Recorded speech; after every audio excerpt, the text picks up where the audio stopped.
Torcedor, vou explicar para você qual foi o motivo real da escolha de Guto Ferreira. Vou explicar para vocês aqui e quais nomes, possíveis nomes, estavam na lista, torcedor.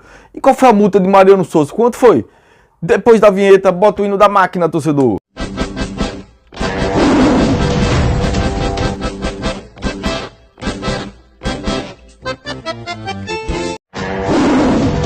Se é esporte, então você veio para o lugar certo. Se inscreve, dá um like e aperta o sininho, torcedor.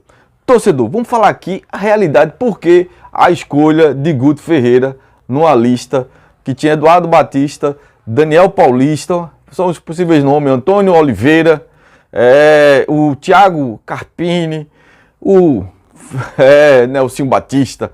Qual foram os critérios e alguns outros nomes? Qual foi o critério que terminou culminando na contratação? E você vai entender a contratação do Guto Ferreira. Primeiro, a pressão está um pouco alta, está 22-14. Perfil. Eu quero um treinador que tenha acesso da Série B para a Série A. A gente pegou esses nomes, tem mais nomes, vamos pegar aqui. Uma realidade, o Guto tem acesso, tem um acesso do Internacional, da B para A, né? Do Porto Alegre, tem um acesso do Bahia, né, da B para A, e tem do Sport e da Ponte Preta. Pronto, é um cara que sabe onde está pisando no terreno. Pronto, mas está numa má fase. Vamos falar sobre tudo isso, torcedor. Qual foi outro critério? Um critério que não onere muito o Sport, porque o Sport está pagando 1 milhão, um pouco mais de 1 milhão, na multa de Mariano Souza, porque não estava consertando o sistema defensivo, torcedor. Mas vamos falar sobre isso não, é outro assunto. Mas vamos lá. Aí pronto, vamos lá, um critério. Multa, o cara que tem acesso, vamos lá vamos tramitando. Depois, qual foi o critério que se utilizou, torcedor? Os treinadores que conhecem o esporte, né, que aguenta essa pressão, que não é para todo mundo não. E pronto, e Eduardo Batista que sai do conforto dele.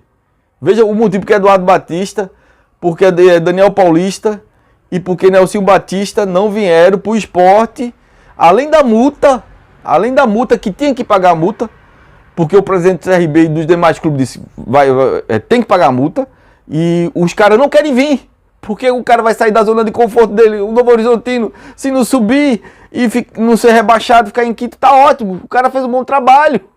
Está sendo aclamado pela torcida do Novo Horizontino. O CRB também. O Nelson Batista na Ponte Preta também. Eles estão ganhando o salário deles e estão tendo prestígios. Então, mas tem a multa. O cara tem que entender uma coisa. Enquanto a Ilha do Retiro não acaba a reforma lá, né? Não acaba a reforma da ilha, o Sport está pagando para jogar na Arena Pernambuco. Eu já disse aqui, teve um jogo que foi contra o Vila Nova, que o Sport ganhou, se eu não estou enganado, foi o Vila Nova, o Sport arrecadou do borderô 220 mil e gastou 300 mil. O Sport ficou com déficit foi 230 mil, arrecadou de renda no borderô da CBF e gastou custos operacionais, segurança, tudo mais, mobilidade para lá, para a Arena Pernambuco. Gastou 300 mil. Então o Sport teve um saldo, o Sport foi jogar na Arena Pernambuco e a torcida chegou junto, mas ficou devendo 70 mil. O Sport ficou devendo. Essa é a realidade do Sport. Mas vamos lá. Tem a multa de Mariano Souza. Veja, o Sport, para tirar Mariano Souza, entenda uma coisa, é uma realidade, torcedor. O cara tem que entender isso. Para tirar Mariano Souza, tem que pagar uma multa. Beleza. O torcedor quer jogador que venha resolver caro. Não quer jogador feito Vini Farias, nem feito o Pablo Diego, nem o Pedro Vilhena. Um jogador caro. Orçamento, multa de Mariano Souza, 1 milhão para ele e a comissão de futebol dele. Tem que pagar a multa de Nelson Batista, de Eduardo Batista, de Daniel Paulista. Senão os clubes não liberam a multa, vai chegar a esses valores também. Pô, o cara tá aqui no mercado, o cara saiu recentemente do Curitiba, o Guto Ferreira. Conhece o esporte, tem acesso. Não é o que eu queria, torcedor, mas é o que a gente tá na Série B. É uma realidade da Série B. E foi por esse critério. Não tem multa para pagar. Provavelmente não, torcedor, A gente disputou agora o campeonato da Série B, a 17ª rodada, torcedor. O Sport tem 2 jogos a menos. É como se a gente estivesse na 15ª rodada. Se Guto não der certo, Guto sabe como funciona aqui. O Sport tem uma dívida com o Guto que provavelmente está negociando nessa multa aí. Se Guto sabe que já conhece aqui, e aí foi onde ele deu guinada na carreira dele, né? Depois que ele saiu daqui, ele foi treinar o Bahia na Série A e fez 2 anos, 2 temporadas muito boa pelo Bahia, né? Então vamos lá. Então, usando esses critérios, torcedor, a gente tem que entender uma coisa. Eu não posso trazer, pronto, eu vou trazer Antônio Oliveira, um cara desconhecido que não conhece isso aqui, que treinou o Corinthians, que acha que o Corinthians é o maior do Brasil. E o torcedor do Sport entende que o Sport é o maior do Nordeste.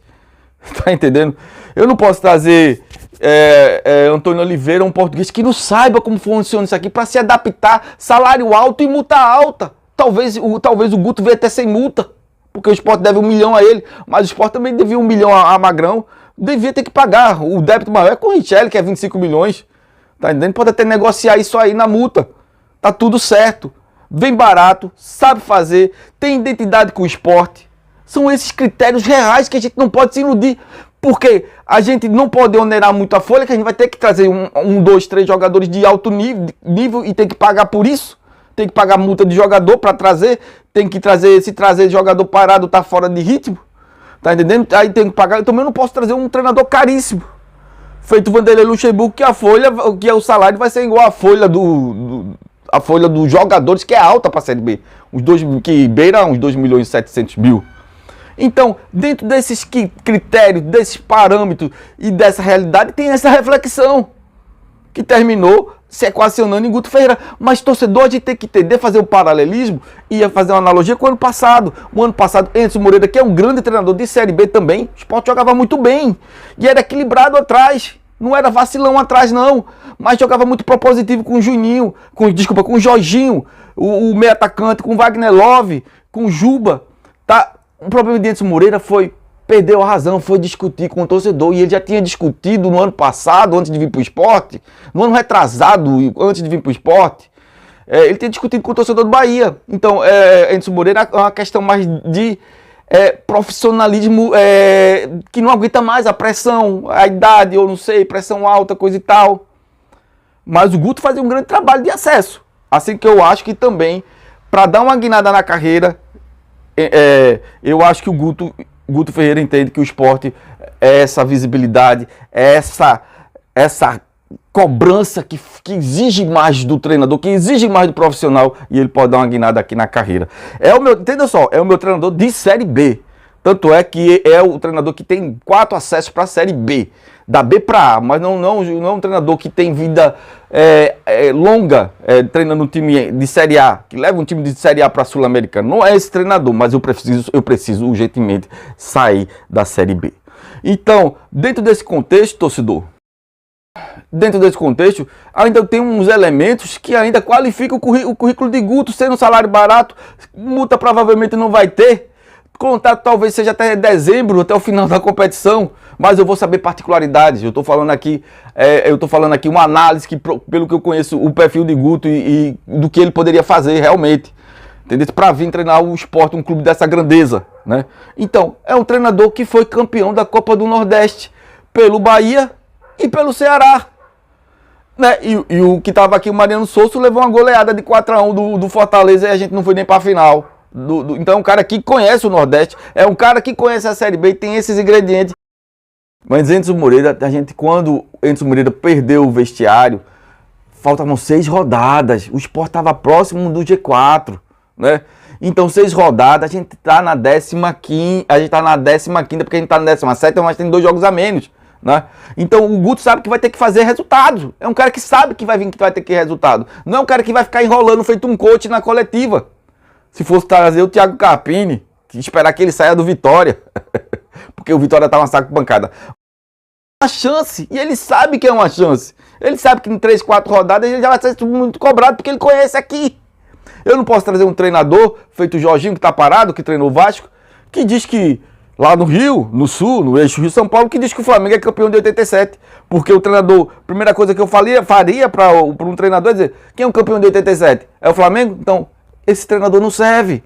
Esse treinador não vai aguentar essa pressão dessa torcida, porque ele não vai dar o que essa torcida quer. Ele só vai dar se ele estivesse lá no Flamengo. Ele só vai dar se ele estivesse no Corinthians. Então, que eu tenho que trabalhar com a realidade de Série B, porque a gente tá na Série B. É isso aí, se inscreve, dá um like e aperta o sininho. Meu Deus, cara, que torcida chata, cara. Assumiu o top 3, pô. Top 3 de torcida chata, mano. Caralho, bizarro, mano. Inacreditável, mano. Inacreditável, inacreditável. Eu tinha um top 3 assim, mais ou menos definido. Palmeiras talvez fosse o top 3. Mas a torcida do Cruzeiro passou na minha cabeça pra mim. Quem é o top 3? Pô, Sport em primeiro disparado, Flamengo em segundo insuportável. Cruzeiro assumiu o terceiro lugar, pô. Tem jeito. Puta que pariu. A torcida do Sport é a mais chata do Brasil, pô, com uma folga. Folga.